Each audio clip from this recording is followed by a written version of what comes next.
What's more, the many offshoots of social Darwinism, such as humanism and communism, all trace their rotten fruit back to the same philosophical seed of this assumed Copernican principle.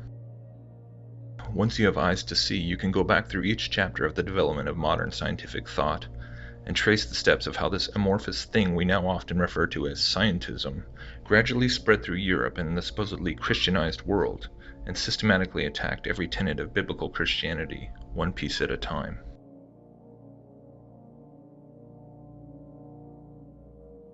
Like a Trojan horse, the Copernican revolution actually served to inject the precepts of evolution and scientific materialism into cultures which didn't seem to realize where it would all eventually lead. But what's even more amazing is that today, in our modern information age, with all the historical resources at our disposal, we seem to appreciate the centuries-long agenda of spiritual subterfuge even less. While millions of people today have the convictional fortitude to question the lie of evolution, despite the fact that the institutions of government and academia all parade it as unquestionable fact, there remains an intellectual and perhaps psychological break between being able to retain a belief in intelligent design and going so far as to question the entirety of all that we are taught to be established scientific fact.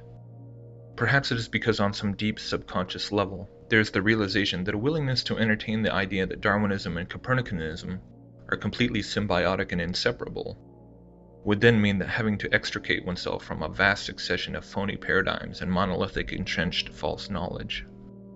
It would mean standing apart from the world to a degree that virtually none of us ever imagined having to even consider. It would mean that not only is Darwinism a false premise, but that everything that is said to be established by such giants as Newton, Galileo, and Einstein is also rubbish, because it has all been built layer by layer upon that same underlying philosophical scaffold of Copernicanism. It just becomes too much, too crazy, too massive of a deception to be able to process. Unless you can allow yourself to accept what the Bible says about how the deceptions allowed to be leveled upon humanity are not drawn from the mere imaginations of mortal men. The lie of evolution is part of a spiritual agenda which is many millennia in the making. To try and battle against this lie of evolution, while simultaneously defending the precepts of broader Copernican materialistic cosmology, is like trying to eradicate a weed by cutting off the leaves while protecting the root. It defies reason. It is ultimately a scenario motivated by pride and fear rather than faith and logic. The Bible tells us that the earth is fixed and immovable, many times and in many places, and it tells us this for good reason, not for the sake of mere intellectual curiosity, but as a devastating blow against this entire false satanically inspired evolutionary materialistic system which engulfs us today. You simply cannot divorce evolution from Copernicanism. Once Satan's counterfeit of God's truth of an earth-centered geocentric universe gained control of higher education, the way was clear to foist this evolutionary counterfeit into the corridors of academia with very little opposition. The road had already been paved. Copernicans Voltaire and Erasmus Darwin, Charles's grandfather, were developing an ape-man theories in the 1700s. By the time lawyer Sir Charles Lyell came along with his uniformitarian geology in 1830, evolutionary ideas were fermenting in many universities, awaiting only Darwin's natural selection mechanism to uncork the bottle. Is it really any shock that virtually all early proselytizers of evolution were all avowed Copernicans, having just received that great quantum leap in wisdom from their grandfathers? What we find is that philosophers and other intellectuals, all Copernicans, from Descartes, Spinoza, and Leibniz, through Kant and Hegel, on to Schopenhauer and later to Nietzsche, had established the heliocentric cosmology so solidly over a 300-year period in the universities and publication circles, that even the famous scientist von Humboldt was cowed into silence. Just before Darwin's book came out in 1859, Humboldt said, "I have known too for a long time that we have no arguments for the Copernican system." Still, fear of a scorn of a thoughtless multitude prevented him from saying anything. Thus, secure from any credible attack on their Copernican science, The Darwinian science offensive could then link hands with the established scientific truth of a rotating, orbiting Earth and forge boldly ahead towards the goal of pushing the Bible completely off the stage as a repository of truth. Ernst Haeckel was a powerful force in the establishment of Darwinism. Ernst Haeckel wedded the idea of classical physics, Copernicanism, with the new Darwinian history of nature to form a comprehensive, materialistic cosmology, or anti-theology. This very comprehensive materialist cosmology is what we are up against today, and excepting a handful, most of us don't even realize this. Evolutionism does not stand alone as a Bible-wrecking, contra-scientific deception. No, evolutionism is historically, philosophically, scientifically, and spiritually wedded to a previously conceived Bible-wrecking contra-scientific deception called Copernicanism.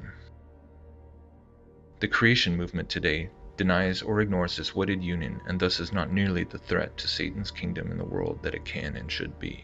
I think that awakening many people in the church, just like for years before a lot of these great creation ministries such as Ken Hovind or Ken Ham, for a long time you were ridiculed and laughed at if you didn't believe in evolution, right? But now there's a growing number of people in the church that do not believe in evolution, and they stand with science based on the fact that there is a lot of evidence to support the fact that we are indeed on a young, Earth and these type of things. So I think this moving in and drawing the parallels and also looking at the root, where did evolution come from? It came from the Big Bang. But I think, getting people thinking about, well, the whole Copernicus system, or even before that, like, why is it you believe in the solar system and billions of galaxies, and where does that come from? Why do you believe that? Is it because of NASA? Is it because of what scientism has told you? But regarding the nature of creation, I think it represents everything opposite to what we are being told now from supposed wise men and scholars. If a Christian doesn't, in fact, see that, I think that's very troubling. But I think a lot of Christians would rather not address it. I think many Christians know that there is so much wrapped up in deception in these re-education institutions is what they are. So for it to work, the devil has to put, his motivation is to put things in place over centuries to get us to be softened up enough to believe it, But, later over time, 1,500 years ago, I love that quote from Men in Black, 1,500 years ago, everybody knew the Earth was the center of the universe. 500 years ago, everybody knew the Earth was flat. And 15 minutes ago, you knew that people were alone on this planet. Imagine what you'll know tomorrow. Imagine what we're going to know tomorrow. It's a great line. I see it as something that needs to be in place in order for the future lie that's going to come, that's going to deceive mankind. I mean, prayer out of schools, creation's not allowed to be taught in schools. Every museum you go to, every movie you watch, every TV show you watch, it's evolution everywhere you look. And evolution, breeds people who question or, become agnostic or atheist and throw God out.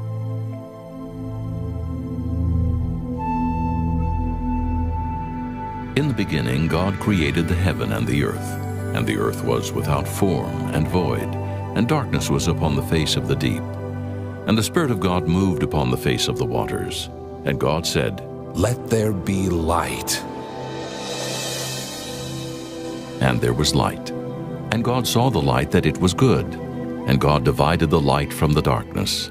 And God called the light day, and the darkness he called night. And the evening and the morning were the first day. We see these terms as metaphorical, the terms that I'm going to cover tonight. We look at them, when the Old Testament says something like that the sky is supported by pillars. Oh, that's just metaphorical. It's just poetic. To us it is, and you know why? Because we have a scientific worldview. That's why. They didn't. They were serious. Okay, it wasn't until the 15th century that we have, the whole issue resolved of, can you sail this way and come out the other? The whole idea about the Earth being a globe and all that kind of stuff, that was debated up into the 15th century. we look at that and go, oh, it's just poetic. It is to us. But what I'm going to say is, again, back to my introduction, if you take it literally, you have to give them the benefit of the doubt. They were serious about it. All these concepts and even some of the terms are part of ancient Near Eastern cosmology. In other words, what I'll show you tonight, the division of the world, what the world looks like in Israelite cosmology, you can find the same descriptions anywhere else. Egypt, Mesopotamia, ancient Syria, the Hittites, whatever. Because this was a common worldview. This is a three-tiered cosmology. There's God. We're going to see it in the verses I'll show you that God lives above the vault of heaven, the firmament. And in the firmament you have windows and doors. And you have the earth. We're going to see verses that talk about the ends of the round, flat earth here. Underneath is Sheol.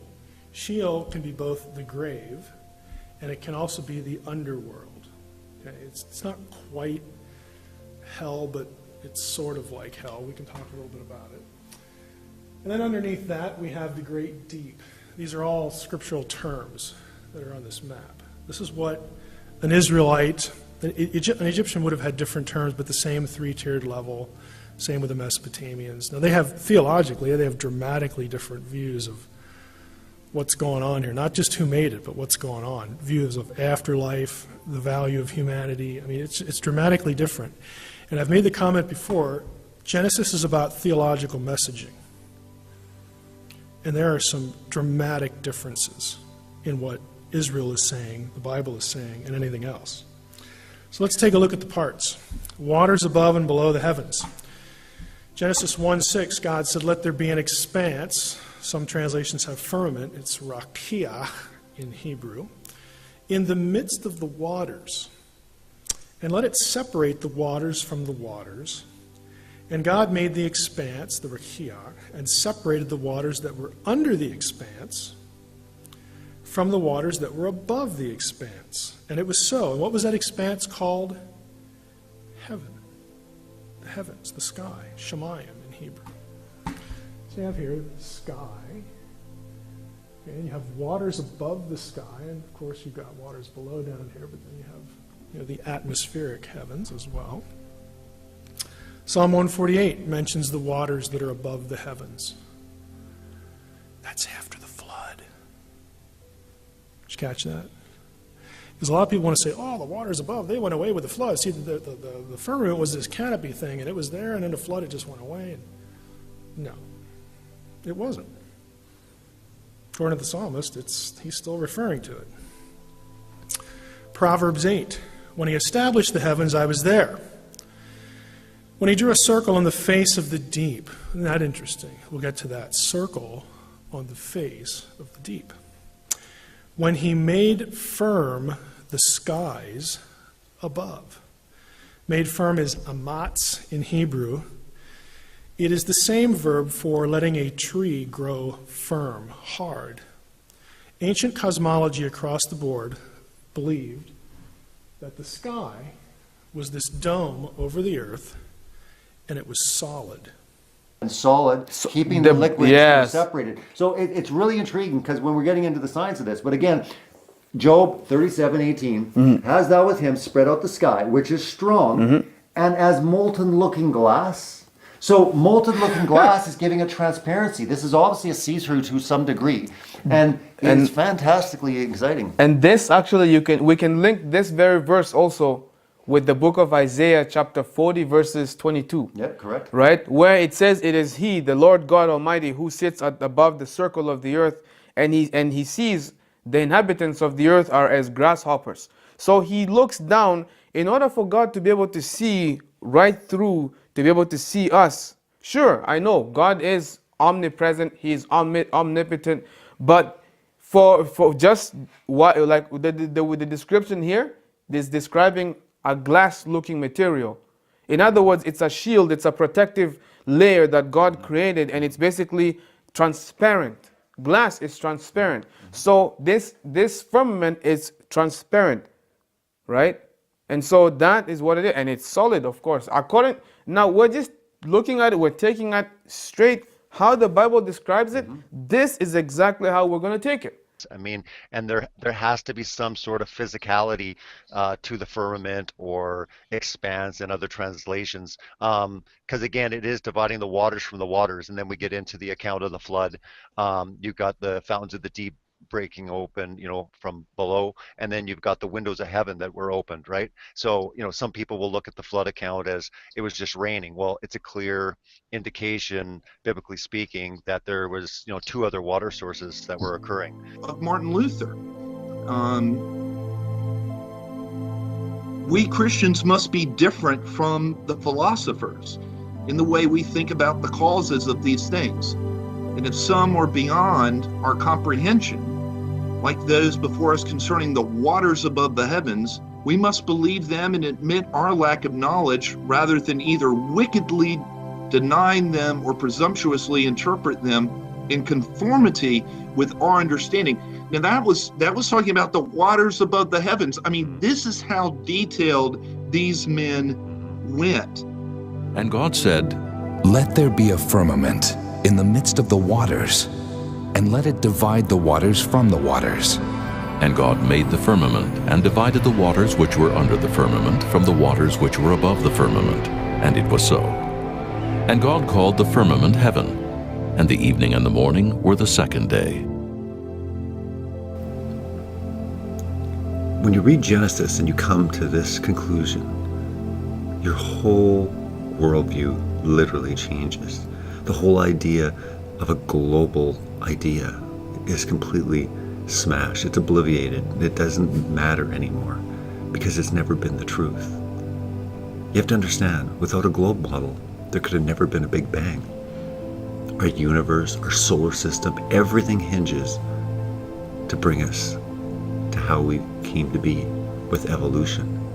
You have to follow this train of thought all the way back, not just stop at evolution. Billions and billions of years ago, we're told. But no, we're a young Earth creationist, we'll say. It's like 6,000 years. Great. Let's talk about the universe. The main thing that I saw, which caused a lot of people that actually was a heated debate or discussion, was the firmament. That was the one that struck me. And I was trying to wrap my head up around it, and I was thinking, you know what? Maybe the firmament is somewhere out there. We just don't know where it is. Only God knows. And I even began to question. I began to say, you know what? Maybe the firmament isn't really what the Bible was. It seemed like the Bible was describing. Maybe there's something else, and it all had to do with the globe that we've been told. A lot of stuff going on right there.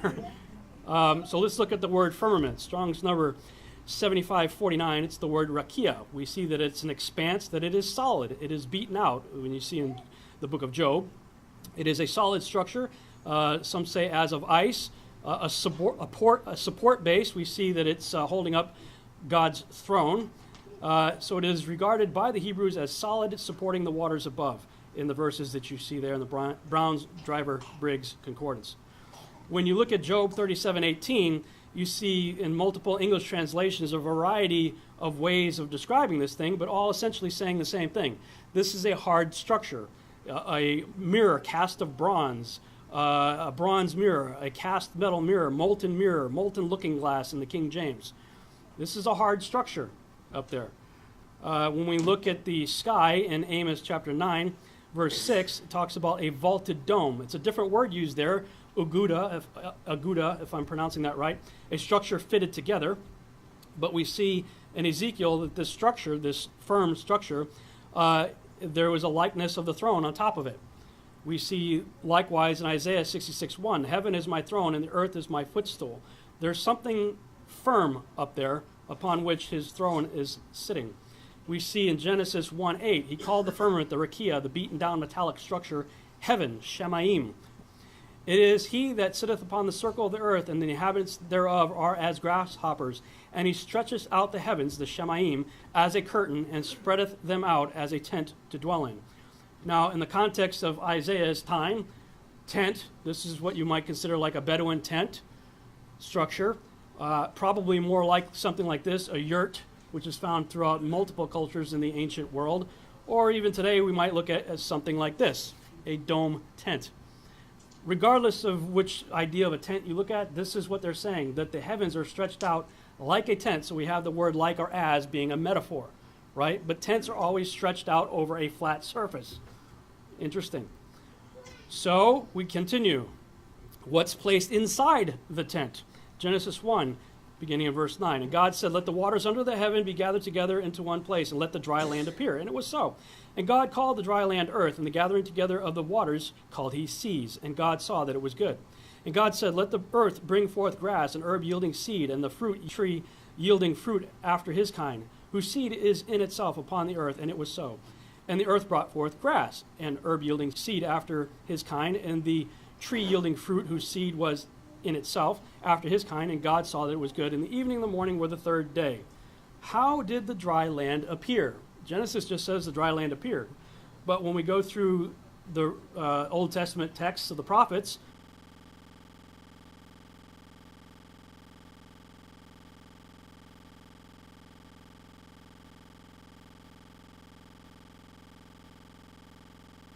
by layer upon that same underlying philosophical scaffold of Copernicanism, it just becomes too much, too crazy, too massive of a deception to be able to process. Unless you can allow yourself to accept what the Bible says about how the deceptions allowed to be leveled upon humanity are not drawn from the mere imaginations of mortal men. The lie of evolution is part of a spiritual agenda, which is many millennia in the making. To try and battle against this lie of evolution, while simultaneously defending the precepts of broader Copernican materialistic cosmology, is like trying to eradicate a weed by cutting off the leaves while protecting the root. It defies reason. It is ultimately a scenario motivated by pride and fear rather than faith and logic.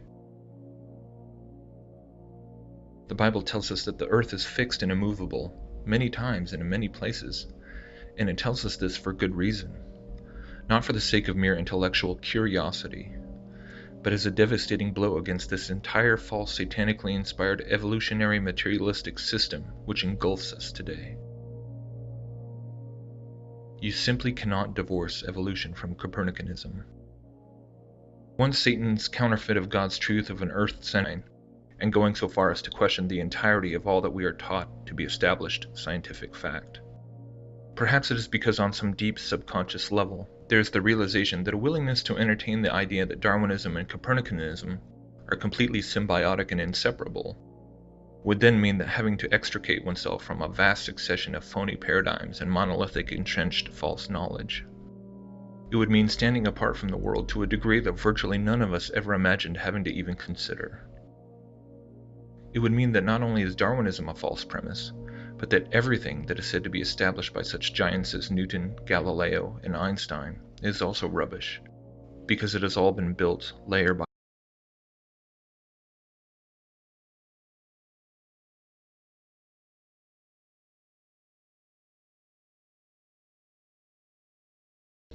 What's more, the many offshoots of social Darwinism, such as humanism and communism, all trace their rotten fruit back to the same philosophical seed of this assumed Copernican principle. Once you have eyes to see, you can go back through each chapter of the development of modern scientific thought and trace the steps of how this amorphous thing we now often refer to as scientism gradually spread through Europe and the supposedly Christianized world and systematically attacked every tenet of biblical Christianity, one piece at a time.